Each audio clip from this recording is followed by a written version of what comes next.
Oh, what is up, Steve, everybody? Welcome back to another episode of the GXHockeyCast. We're on episode 146, Toronto Maple Leaf legend, Roman Polak, of my little hockey show, where once a week I go through all the major news and what's happenings around the NHL, mainly focused in on the Leafs and the Flames. Those are my two favorite teams, but I'll be discussing all 32 teams on this podcast. And oh, baby, it happened.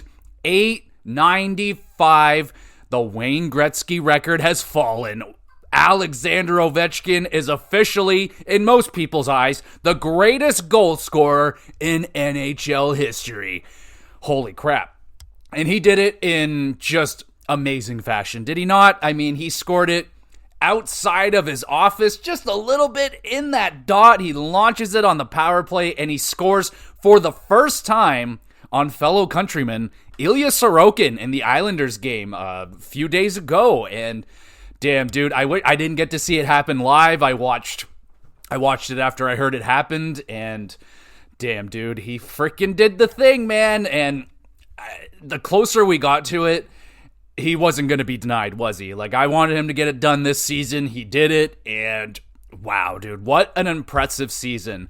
And I think I want to start with the conversation of why isn't Ovechkin in the Hart conversation a lot more this season? Now, I don't think he would win it, but I think he absolutely deserves some Hart nods, because what he has done this season is nothing short of incredible, and it may even go down as probably top 5, top 3 Ovechkin season in his career. Like, this season he is having is sensational. What, he's 40 years old, 39, 40 years old, and the guy is just absolutely unstoppable right now.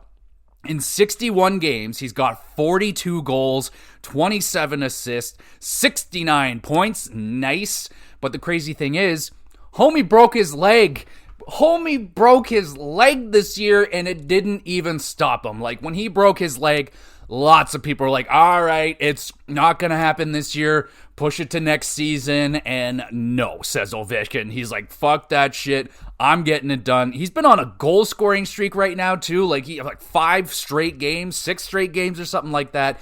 He just will not be denied right now. It's absolutely nothing short of incredible as what Ovechkin has done this season.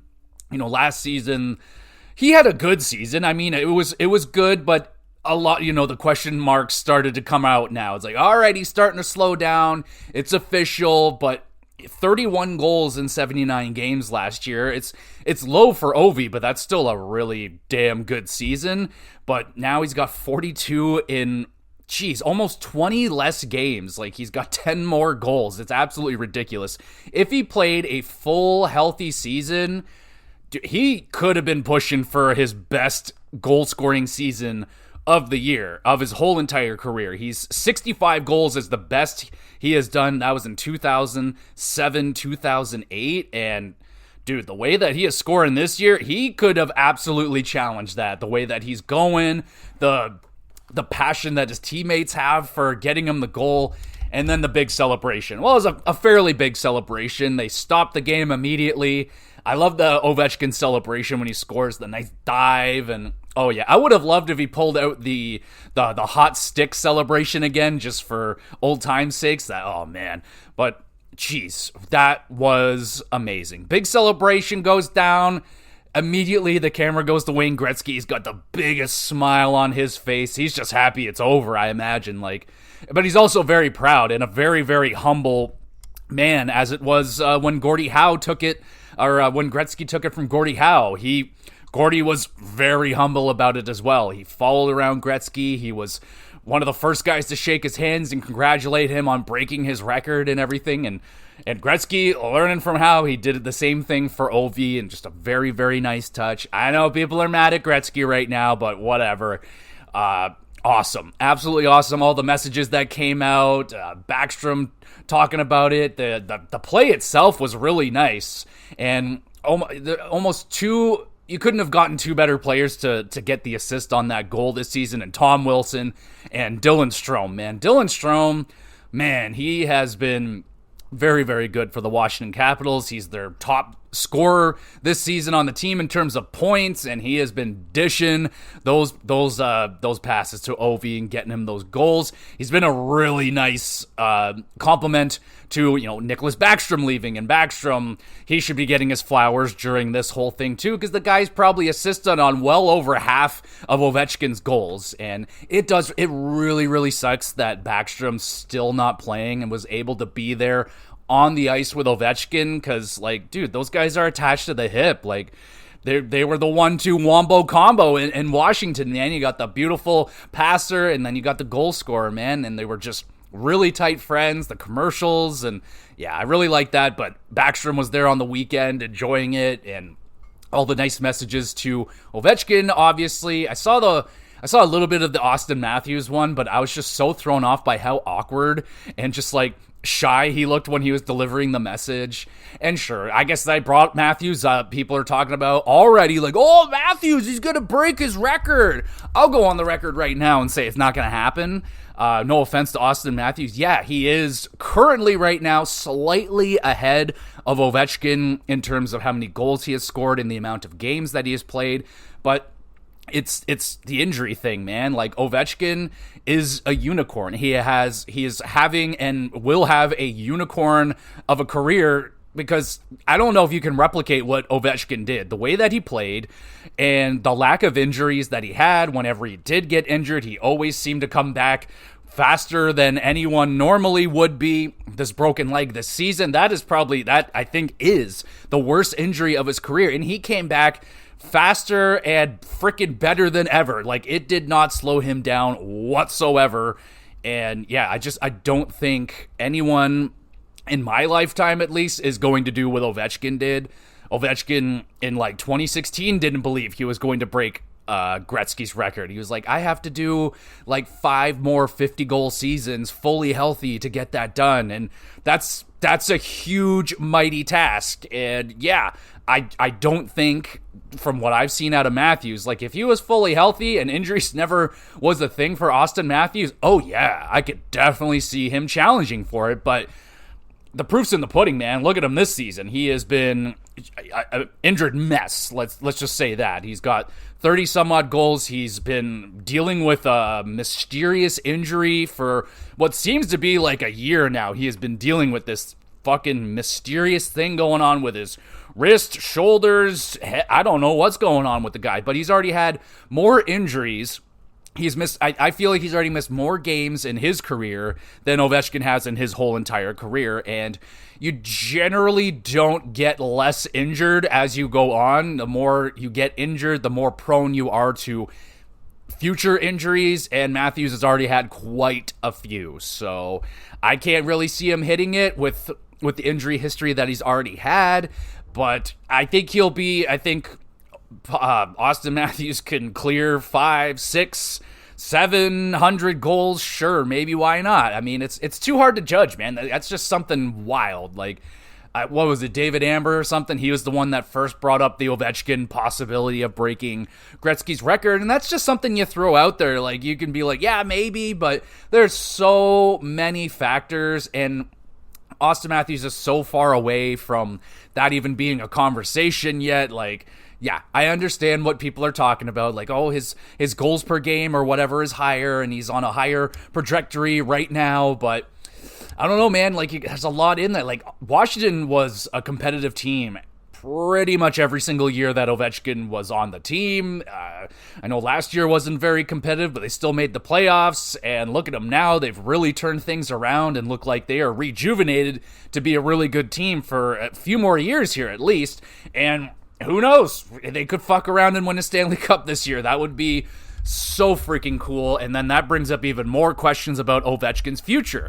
Where does it go from here? So people are pulling up interviews from years ago where Ovechkin's oh, if I break the record, I'm done immediately. I'm retired. I'm done. It's over. And, that's context of years ago. He didn't know that he would be, the Washington Capitals be tops in the East, just looking so good having a season like this. And yeah, I imagine he's got a different answer now, but still of the same mind. He's got one more year after this season in the NHL, and then it's going to be, I think it's still, I think it's going to be like a day by day situation until the contract's done and we see where the Capitals are at the end of next season, where Ovi is at the end of next season. Who knows, man? Like, he could. I think it's more of a possibility that he is done after this contract. Like, he's made it known that he does want to go back to Russia and play in KHL. He would like to go back there. He's only played for Dynamo Moscow and the Washington Capitals. So I think he wants to go back and kind of finish his career with Dynamo, which would be a very nice cherry on top to one of the best freaking NHL careers I'll ever see, for sure. Ovechkin and Crosby are just the two guys that ran the show during my whole upbringing on hockey, man. Like, they were pretty much there from the beginning. Like, I had one season without them, the 2003, 2004, then we got the lockout, and then we came back and bam, we got these two generational talents, and it has been, like, the hype around them coming in, like, oh, these two guys, like, and the fact that they actually met that hype, like, their rivalry, their careers side by side was just so much fun. Even though they are different players, it's just their careers were just so successful, and man, their rivalry, Washington versus Pittsburgh, that's an all-timer, man. Like, the battle of Crosby and Ovechkin. And again, like, we can have that conversation, like, who is the better player. I just don't think they're really comparable. They're very different players. One's a center, one's a winger. Like, it's very hard. I mean, what you can say is Ovechkin's the better goal scorer and Crosby's the better all-around player. So that's where I am with that. But what do we do with Ovechkin now? Like, I think it's great that the chase is done now. Players have said, like, oh, it's not bothering us, it's not a distraction, but I think, seeing the Capitals play the last few games, I think it was becoming a distraction. Like, players are doing things that they maybe wouldn't normally do to try and get the puck to Ovechkin to get that goal, and Ovi being super humble. He had it. He had the hat trick. He could have finished it off with the empty netter, but he said he didn't want to end it on an empty netter. And fucking good on you, man. Like, Ovi is that confident. He's like, I don't need it. I can get it. I'll get it. And he freaking did, man. And the way that they did it, damn near perfect. Like, if he was just a little bit closer, but I think that goal is even more impressive that he got it from distance. And man, dude, but whatever happens, like, if Ovi wants to chase 1,000 goals, I think that would also be very, very awesome. That's still quite a ways to go, man. That's 105 goals, and that's not easy to do. 105 goals, you're looking at a 50. He would have to I would have to imagine it. To hit 1,000 goals, I think he would need, like, 3 more seasons. Next season, I don't know if he could do it in 2. I think he would need 3 seasons to get 105 more goals to hit 1,000.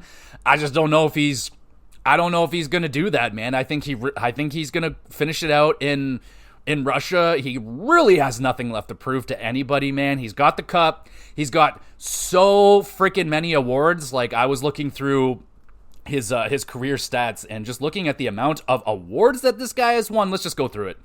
Stanley Cup. He's got the 2017-2018 Cup. He won the Art Ross in 2007-2008. Calder in 2005-2006. The Conn Smythe, the year they won the Cup. He won the Hart Trophy 3 times. The Maurice Rocket Richard 1, 2, 3, 4, 5, 6, 7, 8, 9 freaking times. 3 Ted Lindsay Awards. Like, oh my goodness, man.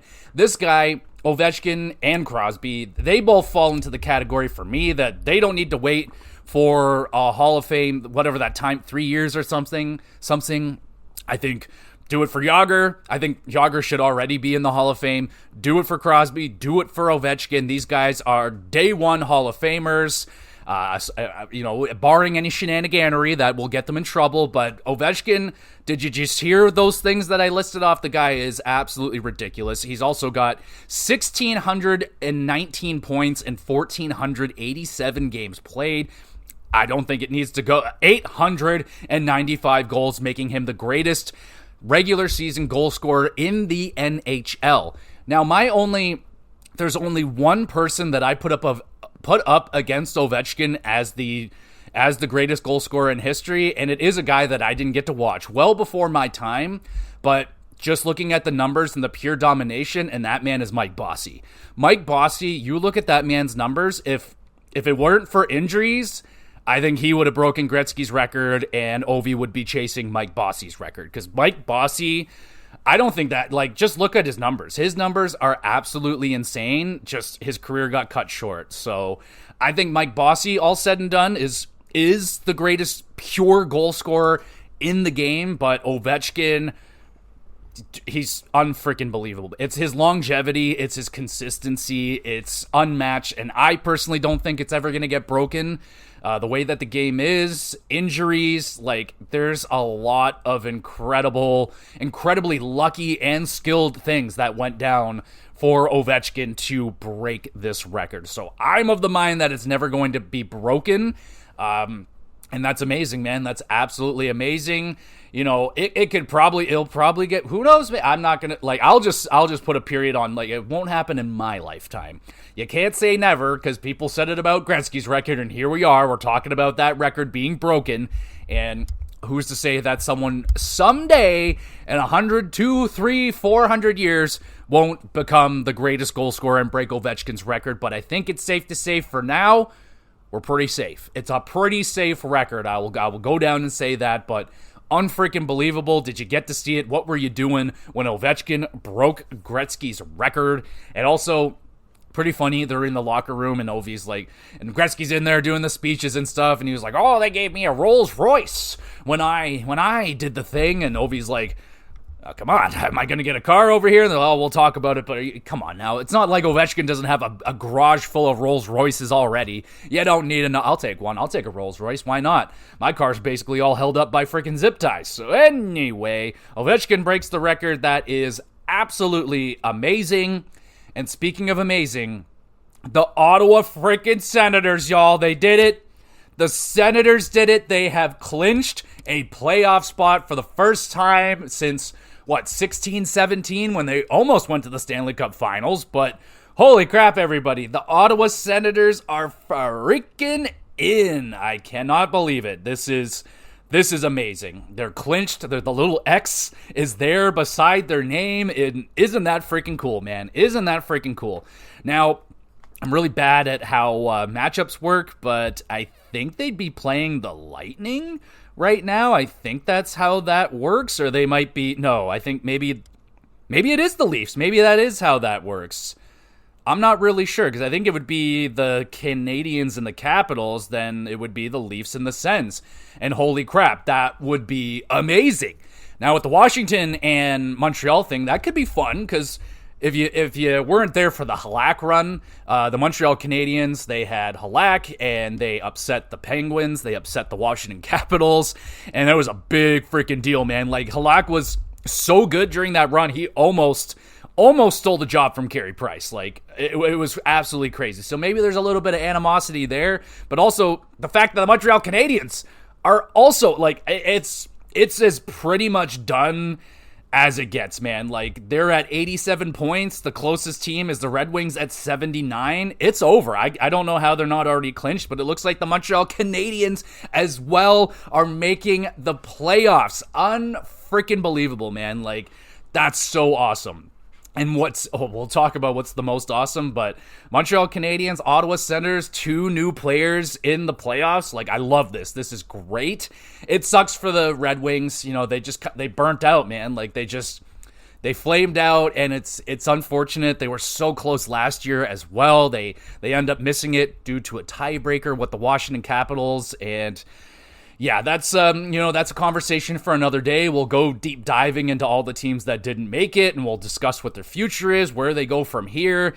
And the Red Wings are in a really tough spot, man, because they have just missed. Well, I feel it. Well, they're a little bit, it's a little bit less, a little bit of a downgrade of a season over last year. Not by much, but it is another miss for the Red Wings, which absolutely sucks. But man, I'm happy to see, like, I'm very excited to see these new teams, like, especially the Canadiens. They're so young. They got all these young studs there, Suzuki and Caulfield and frickin' Slafkovsky and Lane Hudson, of course. But damn, dude, that is absolutely awesome news for the Ottawa Senators. Very excited to see what is going to happen for the playoffs. You know, I've talked about the last time the Ottawa Senators were in the playoffs, they were not selling out that building. Now, if they are playing the Toronto Maple Leafs in the first round, that's not going to be a problem. The Leafs fans will fill up any empty seats. They're going to get filled up with Leaf fans, so I'm not too worried about that. But I really want the Ottawa Senators fans to come out and sell out those buildings for the Ottawa Senators, man. And just wait for the Bell Center, man. The Montreal Canadiens crowd, man, their fans they've been insane this year. They already got a good warm-up with the Four Nations tournament. We saw how crazy they were there. And just wait till Game 3 or whatever of their series when they're at home. They're going to blow the roof off that freaking building, man. It is going to be so much fun to see the Montreal Canadiens in the playoffs. And, oh man, that is so cool. And you know what's the coolest thing about this? The Boston Bruins suck so hard right now. Oh my goodness, what has happened to the Bruins, man? They have fallen all the way to the bottom of the East. That is impressive. That is very impressive what they have done. And if I'm a Bruins fan, I'm pissed. I'm obviously pissed because all this could have been avoided with the Allmark situation. They did not need to make that trade. All said and done, that was a big mistake, but oh well, so here they are now, bottom of the East, and once they decided, we're done, we're pulling out, they just tanked. And now, who knows, man, they can get themselves a top pick. They're looking like they're going to be getting a top 5 pick here at least. And that's the best you can ask for out of a team that decided they're pulling out of the playoffs. Let us tank, and let's try to get the best pick we can get. And man, have the Bruins ever been tanking. Let's see how many losses in a row here they have had. Let me see if I can just get their holy jumping. All right, how far back does it go until we see a win here? Okay, last time I think they won was, no way, that can't be right. All right, hold on, I'll find it. How long is this? What the fuck? How long has this losing streak been going on for? This is amazing. It just keeps going. Wow, man, holy jumping. I might have to pause the freaking podcast here. Okay, last time they won a game was I was a year younger, actually. I was only 31 the last time the Boston Bruins won a game. I'm now 32, and they have still not won a game. So they kick it off by losing to the Senators. Then they lost to the Lightning, 6-3, 6-2. They lost to the Sabres. They got their asses kicked by the Golden Knights. They got their asses kicked by the Sharks. They lost 7-2 to the Kings. They lost 6-2 to the Ducks. They lost to the Red Wings. They lost to the Capitals. They lost to the Canadiens. They lost. Oh, hey, whoa! They won a game. They beat the Hurricanes. What the fuck is happening in Raleigh right now? Whoa, man. Okay, so they kicked the shit out of the Hurricanes, but that was a 1, 2, 3, 4, 5, 6, 7, 8, 9, 10 game losing streak for the Boston Bruins. Oh, they suck so bad, and they came back and they lost again to the Sabres. They destroyed the Devils the other day, so that's nice. They got the Blackhawks, the Penguins, and the Devils to finish out their season, and they're doing everything they can to tank right now. Yikes for the Boston Bruins, but watch, they're going to get fucking 2 of the best picks over the next 2 years. They're going to get McKenna, and the Bruins will be back in 5 years. They'll be back, but it's going to be lean for the next few years here for the Bruins because they don't have any prospects really. They don't really have any of that, so they're in the process now of refilling up those cupboards, and so this is great. This is great news. It was bound to happen at some point. The Bruins have been, I would say they've been on borrowed time for a couple of seasons now, punching above their weight class. Goaltending was a big part of that. They had Allmark and Swayman as their tandem, and if they had that tandem this year, I think they'd be in a playoff spot. I think they'd be just fine. But the fact of the matter is they fucked up the Swayman situation, and they counted their chickens before they hatched. They got rid of Allmark, and then Swayman wasn't ready to start this season. That got the Bruins off to a rough start. The loss of Krejci and Bergeron has really caught up with them. They don't have the centers anymore. They just don't have centers. Zachai is their top center, and it's just not enough. They brought in Middlestat, which I think was a good move. The Bruins got to get younger. They got to get faster, and yeah, they're in a they probably don't want to call it a rebuild, but they're in a retool situation right now. And the future of Pasternak and McAvoy and even Swayman, like, what are they going to do with those guys? Those are 3 good pieces to build around, but will the Bruins be, like, what's the age range for those guys when the Bruins, build up prospects and they bring in some guys? Is McAvoy, Pasternak, and or Swayman going to be too old by the time the Bruins are good again? So eventually, we'll probably start hearing the names of Pasternak and McAvoy in trade talks. I think Swayman's probably young enough that contract's too long, and I think the Bruins might be sticking with Swayman for a while here. We'll see how that contract ages. Off to a horrible start so far, but yeah, for now, I'll chalk it up as a mulligan for Swayman. We'll see how he rebounds next year, but you can't really expect a lot because the Bruins team probably ain't going to be all that good. So, hey, but I'm happy to see the Boston Bruins at the bottom of the East. That's a great sight to see. And we get the benefit of 2 Canadian teams getting to go in there and try their luck. So that's fun. Goodness, almost died of my own saliva over here. But what is really getting frustrating is the Buffalo Sabres. And they do this every freaking year. What the hell is wrong with these guys? Once the games stop mattering, and it's like, all right, you guys are so far out, you're pretty much screwed. Like, I don't know if they're I would imagine they're mathematically eliminated. Well, yeah, they're most certainly mathematically eliminated. But when that comes out, that's when the Buffalo Sabres decide, like, hey, we're good now. Like, they start rattling off wins. They're beating teams that you're like, where the fuck was this throughout the season? Like, why do they do this every year? Like they're done, and now they start winning games. Like, they 1, 2, 3, 4, 5. They've won 5 fucking games in a row now, and you're ruining your chances at a top pick. Even though for the Buffalo Sabres, it doesn't matter how many top picks have they had now, and they still freaking suck. Reinhart, Dahlin, Owen Power. Who the fuck else do they have? They have so many freaking guys that they pick now, and they still can't get it together. So, I mean, what else is new, man? Like, the Buffalo Sabres, just as an organization, do nothing right. It's absolutely insane, man. Like, I don't get it. I don't get it with the Buffalo. They're scoring at will, too. Like, they've been one of the best goal-scoring teams out there this season. So, they have that capability. That has always been, that hasn't necessarily been the problem for Buffalo is scoring all the time. They've been decent at scoring goals. It's goaltending and defense that has just been a joke for this team. They really need some veteran defense. I don't know, man. Like, they really made a weird move when they brought in Bowen Byram, where they already have so many young left-handed defensemen. I'm just like, what are you guys doing? How much longer is Dahlin going to stick around? I know that was a thing a little while ago.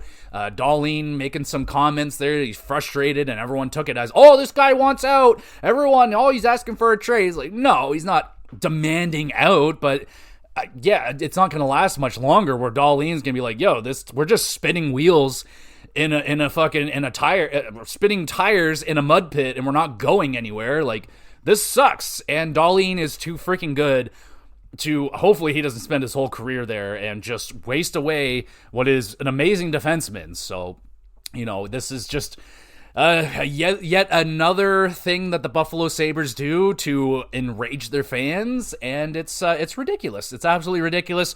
Watch the Buffalo Sabres. They're going to win every game here down the stretch. Who do they got left? They got the Blue Jackets they can win. They got the Panthers they'll probably win because, well, we'll talk about the Panthers in a second. They got the Lightning, the Leafs, and the Flyers. So, yeah, all teams, Columbus, they should probably maybe beat.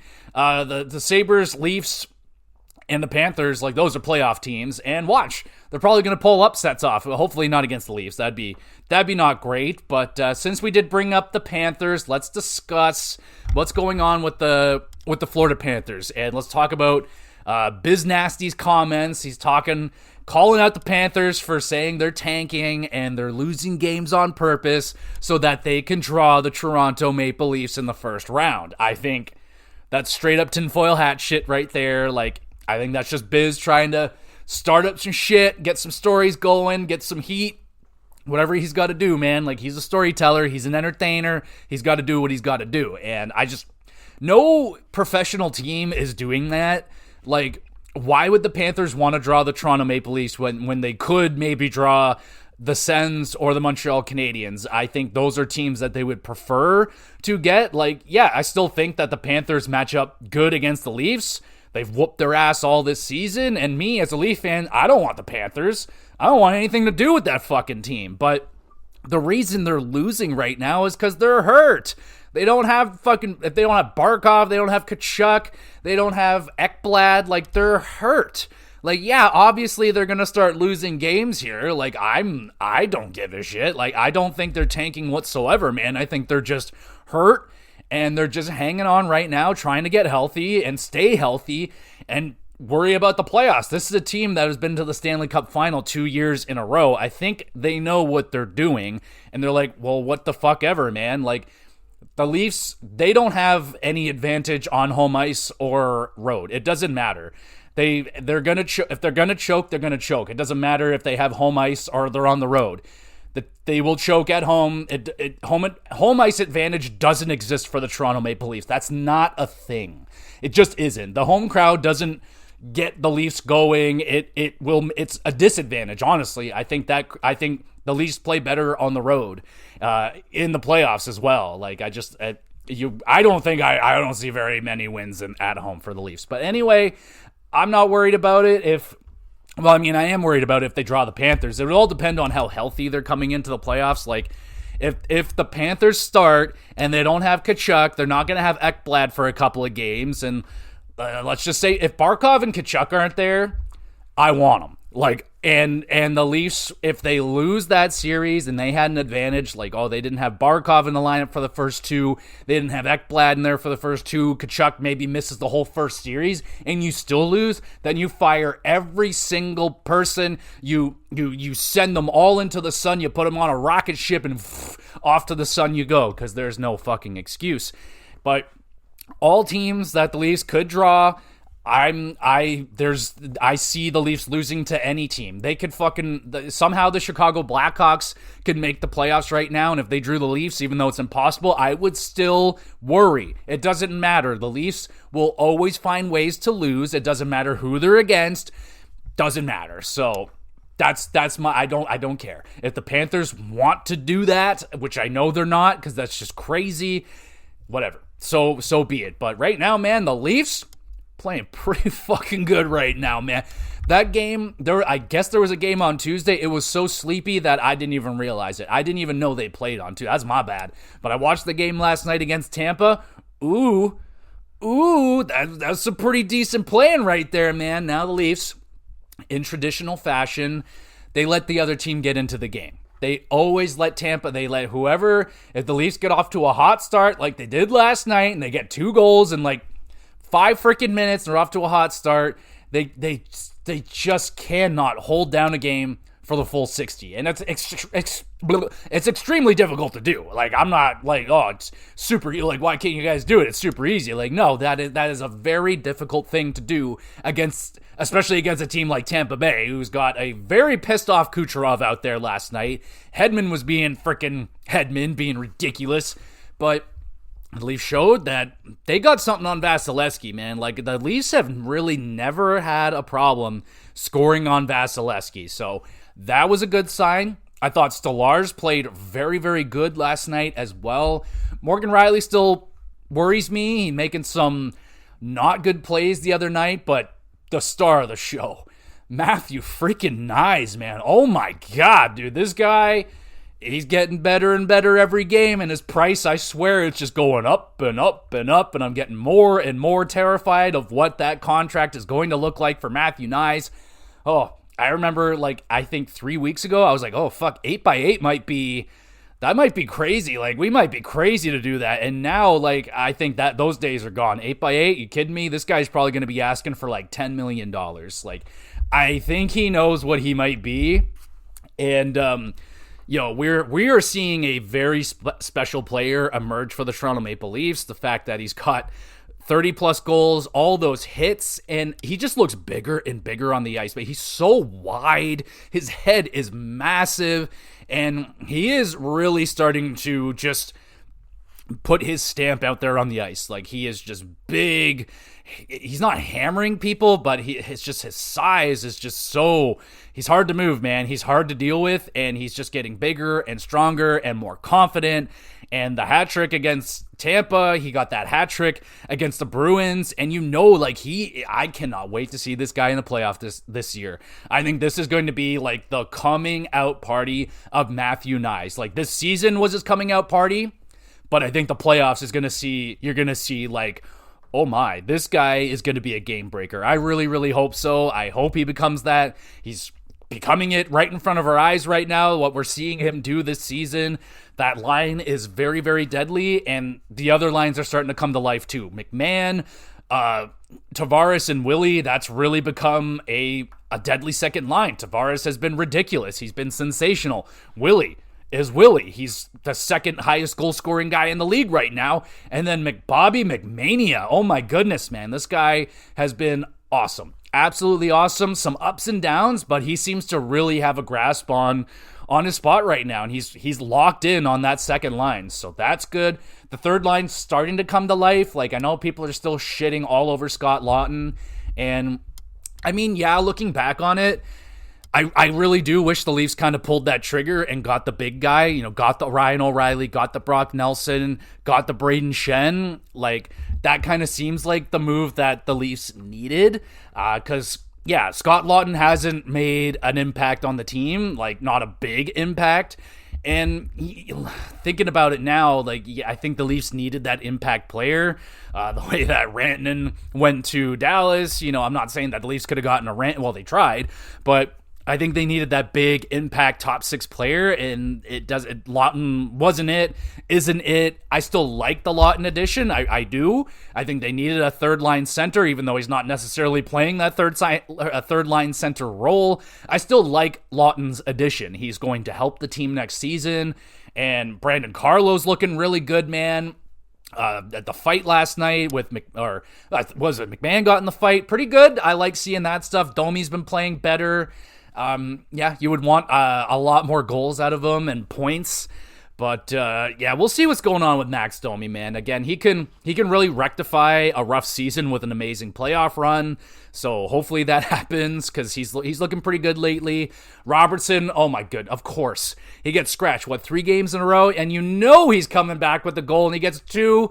Unfreaking believable, man. So whenever the Leafs are in doubt, and you got the Game 7 coming up, I think they should just scratch Robertson for Game 5 and or 6, and just make sure you got that guaranteed goal for Game 7 when you need it. So I think that's a strategy they should play with. I know they're talking about, Pacioretty's been skating. I don't really think I don't know if he's going to be there. All of a sudden, he's just kind of disappeared on the team, eh? Like, when he was there, I loved him. He was hitting everything. It was awesome. And then injuries, were expected, and he's just kind of disappeared. Ryan Reeves, I don't know if we're going to see that guy in the NHL maybe anymore. I'm not really sure. But, yeah, man, I think the Leafs are humming right now, looking really, really good, which is very, very encouraging. Now there's still time for them to limp their way into the playoffs. I think, last year they lost 4 in a row to go into the playoffs, which is like, oh, that is such a bad thing to do. So let's avoid doing that this season. Continue the strong play. And, the question is still up in the air with the goaltending. I still think that it's going to be Stolarz day 1. Again, there's still a few games. Someone can go off, get a shutout. One of the goalies could have a really bad game, and things can change. I think it's very until the day comes. Once we know who they're playing and we're on the day of Game 1, we'll find out who the starter is. But if I had to guess right now, I would think Stolarz. I think he's earned it, and but it's going to be a short leash. Like, if he gets lit up in Game 1, I would not be shocked for them to go to Woll right away, and yeah, I think that's going to be how it is. And it's controversial, I would imagine, because that's really never been a way that a team has won a Stanley Cup, with a 1A, 1B situation. Doesn't really happen. Usually someone grabs it and just runs with it and goes on a great string of hockey. And I think both of those guys are capable of it. I think Stolarz is capable of a really good run. I think Woll can do it as well. So well, let's just hope that it happens. That's all we can really do. And speaking, well, hold on. We talked about the Panthers. Yeah, they're limping into the playoffs again. Stanley Cup champion. They've been there twice in a row now. So I think if they're aware and they're like, I think it's better if we just reserve the gas tanks. We're in the playoffs. Doesn't really matter who we play. We're gonna play one of these teams. We're confident with all of them. Let's just get healthy. I think that's what the Panthers are doing. I don't think they are tanking to get the Toronto Maple Leafs. I just don't think that is what they're doing. All right, so let's talk about disappointments. The Vancouver Canucks, they're Dunyan rings, y'all. They are officially mathematically eliminated from the playoffs, and that's disappointing, man. Very disappointing coming off of a very good season last year where seemingly everything went right for them. And that's kind of your first red flag that some people were talking about. Absolutely. Like, hey, man, like, you know, guys were shooting high shooting percentages. A lot of guys having career years and, you know, injury luck. And that shit comes back, man. It'll come back. And it did, man. Like, a lot of guys just had down years. Definitely didn't live up to some of the numbers they were putting up last year. Injuries, Thatcher Demko, the whole JT Miller situation, and it's just been a fucking clusterfuck for the Vancouver Canucks this year. Like, they're behind the Flames, who are also, I would imagine, they're pretty much done, man. Like, I know they have a chance, they absolutely have a chance, but you're gonna have to. The Blues got to lose their 2 games. They got 2 left, and I don't know if they will ever lose a game again. And then the Wild, yeah, they got a bit of a speed wobble going on right here, but both those teams are at 93 points. The Flames are at 88. They do have games in hand. They have 2 on St. Louis, and they have 1 on Minnesota. It's tough, man. It's tough. Like I said, I'm pretty much of the mind that the Flames are done, though they're not mathematically done. And they're talking about bringing up, Zane Perrick. They're one of their big prospects. And, like, cool, man. If you bring them up and it works out great and they make it in there, awesome. But if they don't, oh well, man. Like, there was no expectations like that on the team this year. I think Calgary and Columbus fall into that category of, like, you guys did so much better than anyone expected. Like, I'm very proud of what the Flames did this year. Even though, like, yeah, you look how close they are, and with, you know, you look back at some of their not great losses this year, and you're like, fuck, if you just won that game, or if you just did this, or something like that, or this, and that's how it goes, man. That's what it is. Shit like this happens. And I'm just happy the Flames did a lot better than they were supposed to. They played for Johnny. Same thing for Columbus. They were playing for Johnny, and it really helped, man. It really helped. Now, they might come back down to earth in a hard way next year.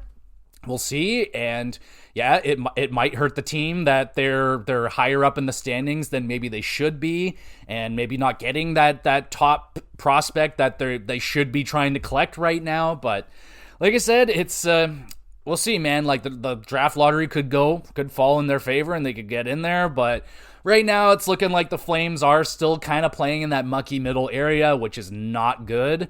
But again, like, the Flames have up and coming young guys. Dustin Wolf is looking incredible. And yeah, semi bounce back season for Huberdeau. Still not, we're never going to see him get to I don't even know if he's ever going to become a point per game guy ever for the Flames. I really hope he does. I would love that. But, I thought Huberdeau had a pretty solid season overall. Some of the younger prospects did pretty good. Coronado had some good showings there. Still looking for him to, like, fully emerge, but getting better, man. Getting better. It is sad for the Flames, but I think, they did better than the Canucks, and the Canucks had a lot more going for them this season, a lot more expectations, and that's a win, That's a win for the Flames.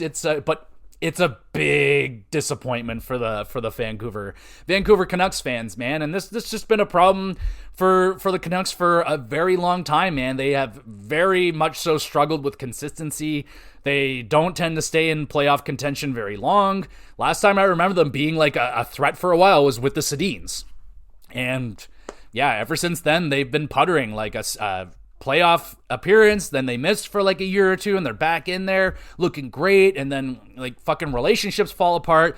It's going to be another fucking probably unfun offseason for the Vancouver Canucks. They got the Rick Tocchet situation going on. Brock Besser's not signed. Yeah, man, it's even Thatcher Demko, man, like he came back and started playing, but like, is that guy ever gonna be like fully the same ever again? Like, I don't know, man. Like, it's gonna be rough, man. It's gonna be really rough, not good, but yeah, just really disappointing for the Vancouver Canucks. Let's talk about the Rangers. Speaking of disappointment, pretty much in the same boat as the Vancouver Canucks. I would say even more expectations were put on the Rangers this season. Like, we were talking Stanley Cup favorite coming into this season. You got Shesterkin, you got Lafreniere getting better, you got fucking Kreider, you got Zibanejad, Panarin, all the guys, they're all back. And it just fell apart this year, man. It just absolutely fell apart. This team just shit the bed. They shit the bed as they're going to go down as one of the top 5 disappointing teams this year. You got like Vancouver, New York, Nashville. Who else was really I mean, you could put in like the regulars, like the Red Wings, the Sabres. You could put teams like that in there. Maybe the Kraken. Kraken didn't do very good this season either. And believe it or not, the Edmonton Oilers are in a playoff spot. Never mind. I will just not. Hold on. Are they? Hold on. I'm going to get to the wild card here. Did I see that correctly? Oh, shit. Yeah, no, the Oilers are in there. Okay, but they're on a speed wobble, and they're in a pretty rough situation as well with the injuries to Draisaitl and McDavid, and I think Skinner, their goaltender, is also hurt, so Edmonton's not coming in looking very strong either, and if I was a Kings fan, I would definitely be waving this is our year, to at least beat the Edmonton Oilers, and if they can get through the Oilers, who knows how far the Kings can go. Like, they look... I kind of say this every year, but they're a dark horse, man. Like, that is a good team. That's a good team. They got veteran leadership like Kopitar. They got the young studs like Byfield coming up. They got just really good players in like Kempe. They got ridiculously deep defense. And what's the goaltender? Kemper. He's been downright fantastic for him this year. So watch out for LA. They could really make a splash this year and take advantage of a beaten up Edmonton Oilers team. So I'd be watching out for LA, but New York, that's a rough season. We'll go, like I said, we'll go more in depth with what's going on with these teams, where they could potentially be going, so on and so forth. But it looks like the Rangers aren't going to be making the playoffs this year, and that could lead to big shakeups in the offseason. Or they can just be like, chalk it up as a mulligan, y'all. Like, hey, we got Miller now, so that should be okay. But remember, a player like JT Miller has an expiration date. He starts out great, but then he gets on someone's ass, and then things start to fall apart. So I'd say the talk is clicking. The clock is ticking on JT Miller and the Rangers already. So do they got it next year? Oh, no, they're going to have to bounce back, though, because this year was absolutely trash for them. Yeah, so, okay, so there's that. What else should we talk about? Well, it's been a pretty rough week in the NHL. We've lost a couple of people this week here. So Ray Shero passing away at only 62 years old. That was a bit out of left field there. Now, I'm not gonna sit here and say like, oh, I know Ray Shero very well, but I know that's losing someone kind of that shockingly. From what I've heard, it was pretty out of nowhere and caught a lot of people by surprise. So that one's extremely unfortunate. You know, all passings are very unfortunate, but longtime GM, you know, he held the Stanley Cup with the Pittsburgh Penguins. He was he worked with the New Jersey Devils, and yeah, man, so a very unfortunate passing, and that sucks, man. And on top of that, we also lost Greg Millen this week as well. So a double whammy here. Very unfortunate. Longtime commentator, and he played in the NHL for 14 years, it says there. So another loss, man. Not great. Another one pretty young, man. Pretty young. I don't want to do quick math. 50. I'm not going to do the math. Too young. So that's very unfortunate stuff right there. But I won't leave you on a down note. Let's just quickly talk about the Calder race update. And I don't think there's really much to update on it, other than I think Lane Hutson's got it wrapped up in the bag. Montreal's going to make the playoffs. He's a big reason for that. He's going to have 60 assists as a rookie defenseman. That is very, very rare. And you look at, I don't have the names, but I imagine he's in some very elite company to have that kind of statistic in a rookie year as a defenseman on an original six team, and helping that team get back into the playoffs, like for reals for the first time in a very, very long time. Like, COVID, you can't count that as a legitimate making the playoffs. So that's huge, man. He's a big part of that. So I think it's Lane Hutson's, without a doubt. Huge shout out to Dustin Wolf and what he did. An incredible season for Dustin Wolf. And yeah, man, I one of the better Calder races we have had, man. Absolutely. The fact that Celebrini is in there as well. You got Michkov, you got Stankoven was in there, even though he's not really in there, but you know what I'm saying. It was a beefy year. But all said and done, I still think Celebrini will be the best player of this crop. It doesn't always, like, you know, just because you win the Calder doesn't mean you're the best rookie of that class. You're the best rookie of that class that year, which is fine. That's great. But not every player that goes on to win the Calder becomes the best player of that draft. We see it time and time again. So, not saying Layden Hutson's going to be bad. I think he's actually going to be amazing for the Montreal Canadiens. Like, that guy he's really good. So, it's going to be really fun to see him and the Habs in the playoffs. But do you think is there anyone that really can contest against Lane Hutson right now? Like, I think it's the fact that's the playoff thing that really pushed him in. I think it would have been the same situation. Like, if the Flames do make it, and let's say Dustin Wolf rattles off like 3 shutouts here down the stretch, I think, and the Flames make it, boom, Dustin Wolf wins it. Boom, done. Because that would be like his performance. He would have to steal some games here.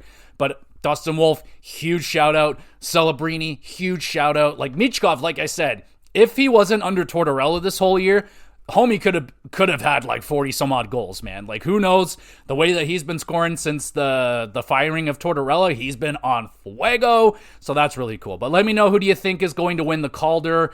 Oh, you know what I should do? It's been a minute. Let's take a look at, we should probably do it next week when everything's going to be said and done. But I have my my early season predictions. I haven't taken a look at them in a very long time. They're so far down here, I can't even. Hockey predictions, there they are. All right, so I got everybody in their positions. Awards, yeah, we'll probably just save that for next week. We'll just let the season kind of finish out here, and then we'll go through how bad my predictions were. I'll just give you a tease right now. I had Boston in second place in the Atlantic, so yeah, I'm going to be wrong about a lot of stuff here. So there that is, and yeah, I think that's all I want to talk about this week. Thank you, everybody, so much for listening. You the best. Next week's going to be a lot of fun, because we should have official playoff matchups. We're pretty much locked in who's in the playoffs. Like, it's pretty much done, right? Like, Maple Leafs, Lightning, Panthers, Senators, Canadiens, they're good. Capitals, Hurricanes, Devils, yeah. And then you got the Jets, Stars, Avalanche, Wild, and Blues. You got the Golden Knights, the Kings, and the Oilers. So we just kind of have to figure out exactly who's going to play who. Especially in the Atlantic, like, that's kind of all over the place. Who knows? But we'll be getting to playoff matchups really soon, and season debriefings for all the teams that didn't make it. Oh yeah, it's gonna get wild here over the next little bit as the playoffs begin and all that great stuff. So there we go, everybody. Thank you so much for listening. You're the best. You want to be even more of the best? Make sure you're reviewing and liking the podcast wherever you're listening to it. You can drop a comment on Spotify. You want a question answered live on the pod? Anything about wrestling, hockey, or video games would be preferred? Drop a comment on Spotify. I upload all these episodes to the YouTube channel, GamerGX Videos. All the links are in the description. Drop a comment on the YouTube channel. You can do that as well. I have a Twitter page. Don't really use it all that much, but it's there. And in terms of what else we got going on with the podcast this week, GamerCast is going to be talking about the Switch 2 announcements, talking about the games and the controversies and all that good stuff. So that'll be the GamerCast. WrestleCast should be normal. I don't think we have any pay-per-views this week, but we are getting hella close to WrestleMania weekend, and oh my gosh, that is going to be banana. WrestleMania weekend is insane. You got 2 nights of WrestleMania, so that's like 10 hours. Then you got Stand and Deliver. NXT's doing a pay-per-view that weekend as well. It's going to be bananas. Absolutely bananas, so get ready for that. And when we're done with WrestleMania, I do my wrestling awards, I got numerous awards from Best Wrestler, Tag Team Matches, everything, man. Huge wrestling award show goes down after WrestleMania, so that'll cap off the year of wrestling, and yeah, it's gonna be a loaded up show. So I'm gonna be very busy this April with the podcast. So make sure you're sticking around, subscribe, share it around with a few of your favorite friends, maybe an enemy or two, because why not? And there we go, everybody. One more time, thank you for listening. We'll be back again with some GX Plus Cast.